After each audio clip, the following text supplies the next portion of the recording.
Selamat pagi anak-anak semuanya. Semoga semuanya dalam keadaan sehat ya. Di video pembelajaran kali ini, kita akan membahas materi IPA di kelas 9 semester 2, yaitu partikel penyusun benda dan makhluk hidup.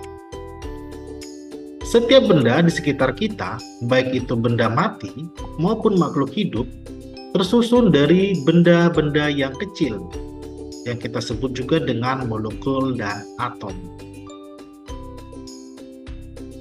Coklat batangan yang sering kita makan, es krim yang berbagai macam rasa, ataupun setetes air, semua bagiannya itu terdiri dari molekul dan atom. Kita ambil contoh yang paling sederhana, yaitu setetes air. 1 gram air terdiri dari 33 miliar triliun buah molekul air. Dan dalam kimia, kita sebut juga dengan H2O. Bentuknya kira-kira seperti pada gambar ya. H2O ini, jika kita pecahkan, bentuknya akan terdiri dari 1 buah atom O dan 2 buah atom H. Contoh berikutnya yaitu, pada saat kita bernapas, kita akan menghirup oksigen atau kita sebut juga dengan molekul O2 dan mengeluarkan karbon dioksida, yaitu kita sebut juga dengan molekul CO2, di mana molekul CO2 itu terdiri dari 2 buah atom O. Sedangkan pada molekul CO2 atau kita sebut juga dengan karbon dioksida itu terdiri dari 3 buah atom, yaitu 2 buah atom O dan 1 atom C. Jadi, dapat kita simpulkan, atom adalah bagian terkecil penyusun unsur yang masih memiliki sifat unsur yang sama. Biasanya akan digambarkan seperti pada bola pejal pada gambar ya. Di sini menunjukkan bahwa ukuran yang berbeda, bahwa memiliki unsur juga yang berbeda. Sebagai contoh, besi, bagian terkecil dari besi akan disebut juga dengan atom besi, dan sifatnya masih seperti besi. Dan emas, bagian terkecil dari emas itu disebut dengan atom emas, yang sifatnya masih seperti emas. Sedangkan kalau molekul adalah gabungan dari 2 buah atom atau lebih melalui ikatan tertentu. Sebagai contoh, atom O bertemu dengan atom O akan menghasilkan molekul O2 yang kita sering kenal adalah dengan oksigen. Kemudian molekul O2 ini bersama dengan atom C akan menghasilkan molekul CO2 yang kita sebut dengan karbon dioksida.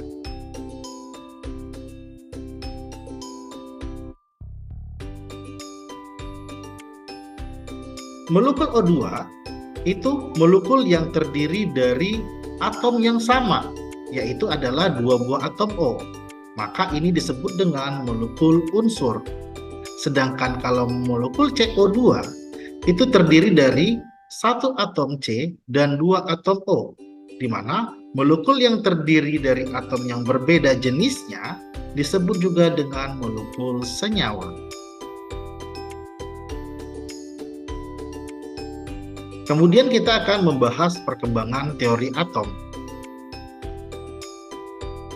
Pada tahun 460 sebelum Masehi, yaitu Demokritus mengemukakan bahwa jika setiap benda dipotong-potong terus hingga tak terhingga lagi, maka akan diperoleh potongan terkecil yang tidak dapat dipotong lagi, di mana yaitu adalah atom. Atom atau kita sebut juga dengan atomos, artinya adalah tak dapat dipotong lagi. Kemudian disempurnakan kembali di tahun 1808 oleh John Dalton. Nah, Ini dinamakan juga atau kita kenal dengan teori atom Dalton, di mana John Dalton mengemukakan bahwa atom adalah bagian terkecil penyusun materi yang tidak dapat dibagi lagi, di mana atom berbentuk seperti bola pejal. Dan kemudian unsur kimia berbeda akan memiliki jenis atom yang berbeda.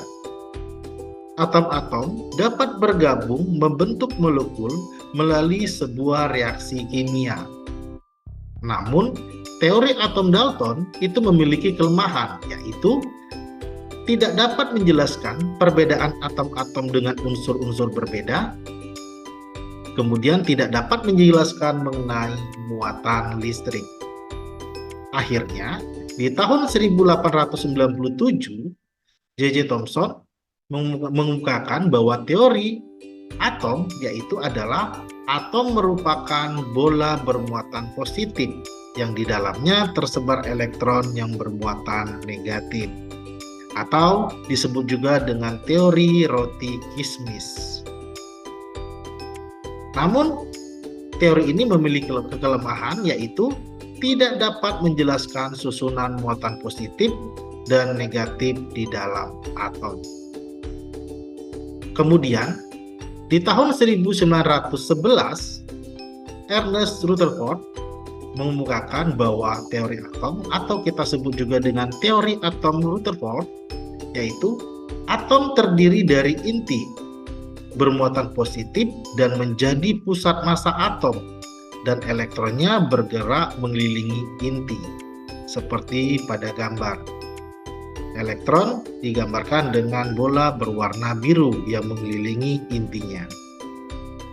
Namun, di sini teori atom Rutherford itu memiliki kelemahan, yaitu tidak dapat menjelaskan mengapa elektron tidak jatuh ke inti atom. Kemudian, di tahun 1913, Niels Bohr itu mengemukakan bahwa atom atau kita sebut juga dengan teori atom Bohr, atom terdiri dari inti yang berisi proton atau disebut juga dengan muatan positif dan neutron yang bersifat netral dan menjadi pusat massa atom.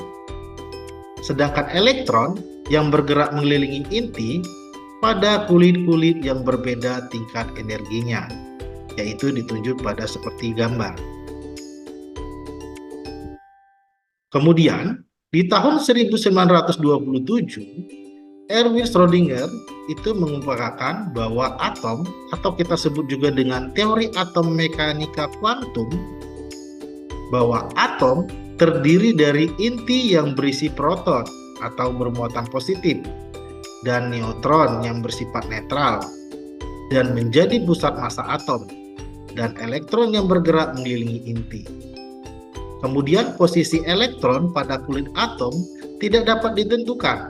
Yang dapat ditentukan hanyalah kemungkinan ditemukannya elektron, yaitu ditunjuk pada seperti pada gambar, di mana daerah yang kemungkinan adanya elektron dinamakan adalah orbital.